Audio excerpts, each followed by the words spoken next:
చూసుకున్నట్టయితే పెద్ద అప్డేట్ అయితే వచ్చింది. రామ్ చరణ్ లుక్స్ అయితే చాలా బాగున్నాయి. మరి ఫ్యాన్స్కి మీరు ఏమనుకుంటున్నారు? ఇప్పుడు రాకుండా రికార్డులన్నీ మొత్తాన్ని కొలగొడతాడు కన్ఫామ్. ఆ బాడీ కానీ, ఆ షేప్ కానీ, ఆ డెడికేషన్ కానీ, అసలు మాల్లో ఉండి అంత బాడీ బిల్డప్ చేశాడంటే మామూలు విషయం కాదు. చిరంజీవి గారికి సరైన కొడుకు, ఇండస్ట్రీని ఆడడానికి సరైన కొడుకుని వదిలాడు మగధీరుడు టైంలో. సో మగా ఫ్యాన్స్ అందరూ చాలా చాలా హ్యాపీగా ఉంటారు ఆ సినిమా చూసి. సో మా ఎక్స్పెక్టేషన్స్ ఎన్నైతే ఉన్నాయో దాన్ని మించి ఉంటుంది. అంటే ఎలాంటి ఎక్స్పెక్టేషన్స్? మేము ఎక్స్పెక్టేషన్ ఏంటంటే అంతకుముందు గేమ్ చేంజర్ కొంచెం నిరాశ వచ్చింది. అంటే బేస్డ్ ఆన్ డైరెక్టర్ అవ్వచ్చు, హీరో పరంగా అయితే ఆయన నెంబర్ 1గా చేశాడు. బట్ ఏంటంటే ఈ సినిమాలో మేము అనుకుంటుంది ఏంటంటే ఎవరైతే నెగిటివ్ ట్రోల్స్ చేశారో అదో నా కొడుకులు వాళ్ళందరికీ ఈ సినిమాతో సమాధానం చెప్తారు. అంటే ఇప్పుడు మనం చూసుకున్నట్టయితే గేమ్ చేంజర్ అయితే ఎక్స్పెక్టేషన్స్ భారీగా ఉన్నాయి.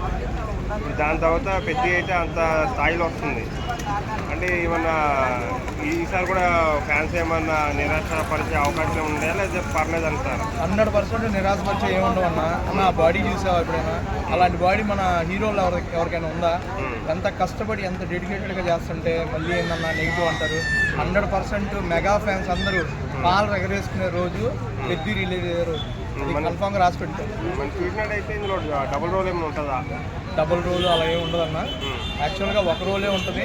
ఆ రోల్లో వాడు ప్రాణం మామూలుగా జీవం పోసి అందరి చేత కన్నీళ్ళు పెట్టించగలడు, అందరి చేత క్లాప్స్ పెట్టించగలడు, ఏదైనా చేయగలడండి చిరంజీవి గారు. డౌటే లేదు. అంటే ఇందులో చిరంజీవి గారు ఎంట్రీ ఏమి ఉంటుందా? ఎవరిది ఉండదు, వాళ్ళెవరు ఎంట్రీ ఉండదు. ఇది చాలా చాలా వన్ మ్యాన్ షో అంటారా? 1 మ్యాన్ షో, 100% 1 మ్యాన్ షో అండి ఇది. అతని పగతో ప్రతీకారంతో తీస్తున్న సినిమా ఇది. ఎవడు ఎన్ని మాట్లాడుకుంటాడో ఫస్ట్ షో అప్పుడు మాట్లాడతాడు, ఇప్పుడు ఏం మాట్లాడకూడదు. అంటే ఈ సినిమా ఎవరిదైనా బయోపిక్ లేదంటే ఇలాంటి బయోపిక్ అని చెప్పడానికి లేదండి. ఎందుకంటే బయోపిక్ కాన్సెప్ట్స్ ఏం కనబడట్లేదు అక్కడ. కాకపోతే ఎవరో ఒక అతను నాయుడు గారికి సంబంధించి బాడీ బిల్డర్ ఒకటి జస్ట్ మొన్న టీజర్లో చూసాము. బట్ అది బయోపిక్ అని మేము అన్నాం. ఈ పోటీలకు సంబంధించి ఆయన పేరు వాడుకోవచ్చు, అంతేగాని ఎవరి బయోపిక్ కాదు.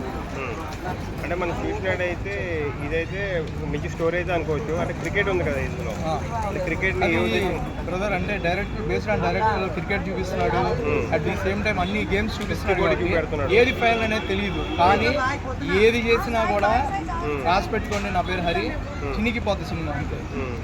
అంటే ఇప్పుడైతే జూన్ 2 పాటలు వచ్చినాయి. ఆ 2 పాటలు ఎక్కడికి వెళ్ళిపోయినాయి అండి? పెద్ద పెద్ద పాటలన్నింటినీ ఢీ కొట్టి ఎక్కడికో వెళ్ళిపోయింది. అది పాటలే అట్టా ఉంటే ఇంకా సినిమా ఎట్టా తీస్తారండి? దానితోటి మొన్న చిరంజీవి గారు సెట్స్కి వెళ్ళారు. ఎన్ని జాగ్రత్తలు తీసుకుంటారు ఇప్పుడు సినిమాని. పోయినసారి అంటే ఆయన శంకర్ మంచి డైరెక్టర్ అని ఆయనకు వదిలిపెట్టారు. సో అక్కడ కొంచెం ఫెయిల్ అయింది. బట్ ఈసారి మటుకి అసలు చిరంజీవి ఎట్ట కొట్టాడంటే సంక్రాంతిలో సినిమా హిట్ మొన్న వచ్చిన సినిమా శంకరవర ప్రసాద్, దానికి డబల్ కొడతాడు. ఇండస్ట్రీ చిరంజీవి ఇస్తారు, ఇంకెవరిది కాదు, వాళ్ళ కుటుంబాన్ని. మనం చూసుకున్నట్టయితే బుచ్చిబాబు అయితే ఫస్ట్ మూవీ అయితే ఒక్కనే తీశాడు, ఇది హిట్ అయింది. ఇది సెకండ్ మూవీ. అంటే ఫ్యాన్స్గా మీరేమనుకుంటున్నారు? మేము అతని సెకండ్ మూవీ ఫస్ట్ మూవీ అనేది మేము పట్టించుకోవట్లేదండి. పెద్దిగాడు ఎవరు? రామ్ చరణ్. మాకు కావాల్సిన రామ్ చరణ్. డైరెక్టర్తో మాకు పనిలే. వాడు ఏది చెబితే దాన్ని 100 రెట్లు చేయగల దమ్మున్న మెగా కుటుంబం నుంచి వచ్చాడు కాబట్టి దాంట్లో అసలు డౌటే లేదు. ఫ్యాన్స్ అందరూ హ్యాపీగా ఉన్నారు. ఆ 2 పాటలకి మేము ఎక్కడికో వెళ్ళి ఉన్నాం, తొందరగా రిలీజ్ అవ్వాలని కోరుకుంటున్నాం. ఈ 2-3 సార్లు పోస్ట్ పోన్ చేసేసరికి ఫ్యాన్స్ కూడా హట్ అయ్యాం. బట్ ఈసారి మటుకి ఖచ్చితంగా డేట్ ఇచ్చేసారు కాబట్టి వీఆర్ వెరీ వెరీ హ్యాపీ. అంటే పోస్ట్ పోన్ చేయడానికి కారణం ఏదో అంటే అక్కడ ఏదైనా క్యారెక్టర్ ఆర్టిస్టులు దొరకపోవచ్చు, లేదా ఏదో షూటింగ్లో ఏదో ధర్నాలని ఇవన్నీ డిలే అవ్వచ్చు. చాలా ప్రాబ్లమ్స్ ఉంటాయండి, అవి మనం రెక్టిఫై చేయలేము. ఎందుకంటే ఏ నిర్మాత అయినా సినిమాను వదిలి లాభాలు పొందాలనుకుంటారు, కానీ డిలే చేయాలని అనుకోరు కదా. సో అది ఏదైనా వాళ్ళ ఆస్పెక్ట్లో టెక్నికల్గానో లేకపోతే అలానో తెలియదు. బట్ సినిమా మడికి నెంబర్ 1గా ఉంటుంది, డౌట్ లేదు. అంటే ఈసారైనా పక్కా ప్లానింగ్తో ఉన్నారా? 100% పక్కా ప్లానింగ్ అండి. ఈ సింహం వేటకెళ్తే ఎలా ఉంటుందో దాని వేటకి డబల్ ఉంటుంది. అంటే రామ్ చరణ్ గారిని చూస్తే హనుమంతుడు గెటప్ లాగా ఉన్నాడు, గెటప్ అదంతా. మరి ఈరోజు హనుమాన్ జయంతి కదా. ఏమంటే మేము ఇంకోటి కూడా చదువుతున్నాం. అది అతను ఎవరు డైరెక్టర్ ఒక అతను ఉన్నాడు, హనుమాన్ తీసిన అతను.